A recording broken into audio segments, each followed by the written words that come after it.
Good morning. We are extremely pleased that you are here. It is good to come together for the purpose of co-creating. Do you agree? Yes. Do you have a desire that is particularly active right now? Yes. Something that matters? Does it feel good to you? Yes.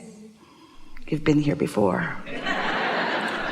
Well, that's an important thing, because when your desire feels good to you, and usually it's a newly hatched one if it's still feeling good, if it's one that you've been dragging around with you for a while, you don't like it as much as you pretend, because you're so beautiful in your physicalness.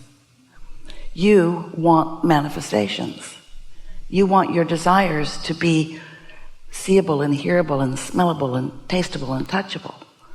And until they manifest, so that not only can you experience them through your physical senses, you want others to be able to do that too. That's how you validate yourself in so many cases. I have accomplished this, see it?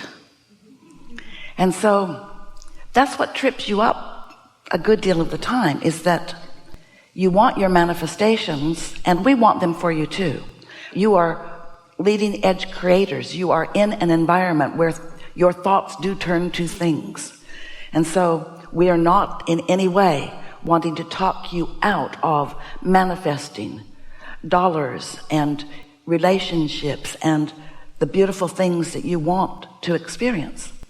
We just want you to understand that if the manifestation is what's most important to you, and it hasn't happened yet, but it's most important to you, but it hasn't happened yet, but it's most important to you, then you are, if you're like most people, focused upon something that hasn't happened that's really important to you. So you're focused upon the absence of what you want. You're calibrating to it not being there. You don't mean to, but you can't help but notice it's not there. It's not there yet, or it was there and it got away. Or it's never been there, so you don't think it's coming.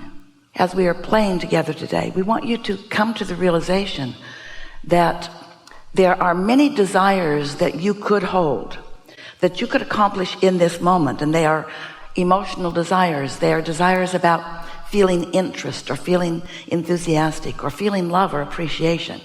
These are desires about emotional states of being that you can accomplish now.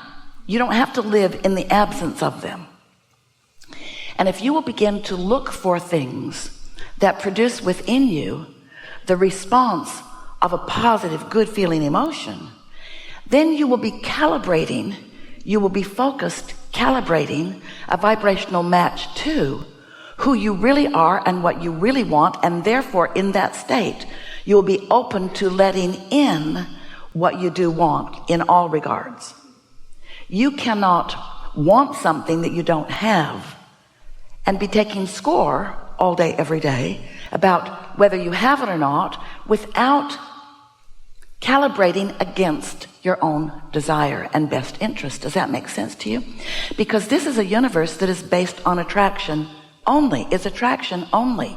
No one's doing anything to you. No one's preventing anything from you. It's attraction, which you are letting in or not. So if you've got stuff happening that you don't want, you're attracting it. If you've got stuff you do want, you're attracting it. If you've got things that you want that you're not letting in, you are attracting the absence of those things. You are attracting by your attention to the absence. And so the word calibrate is our new favorite word that Esther has found to explain to you. She was talking to a friend who really gave her the word, speaking in terms of calibrating a guitar, calibrating the harmonics of an instrument to other instruments. If you're playing in an orchestra, no matter how big or small it is, and you're not in tune with the others that you're playing with, then it is discordant. And so the word calibrate is just the best word. But what is it that you are wanting to calibrate to? Well, we're going to take a very brief moment, because we know that you've been listening to us for a while, in most cases, and you have a strong sense of this, but we're going to lay this basis really quickly. You are more than you see in these bodies. You are source energy, and in this body you are an extension of that source energy. If you were all day long deliberately calibrating to that source that is at the basis of you, not just the basis of you, but to the furthermost extended part of you, then you would be calibrating to the wholeness of you, and you would therefore be in concert with all of your power and all of your expectation of good things for you, and you would be thriving in every aspect of your life experience. That source energy part of you from which you have come exists in non-physical, in that you can't see it, but is consciousness that is always aware of you. And that's what we meant when we said not just the source of where you came from, but infinitely tied to where you are now, in the sense that whenever you know what you don't want, you launch an equivalent vibrational wave, you might say, about what you do want. And your inner being, that source within you, calibrates to these new requests and new decisions all day, every day. So you are literally causing that non-physical part of you to expand. To be really fair, you're causing yourself to expand. But because you're so often in your human form, pinched off from that part of you, we call that your inner being in relationship to you, even though you were the same thing and technically are the same thing, except when you're not the same thing. You are the same thing as your inner being unless you're not. You might want to write that down. And when you're not the same thing as your inner being, negative emotion is present as the indicator that you're not letting yourself be calibrated to who you really are. When you're angry with someone, you're not who you are. You've pinched yourself off.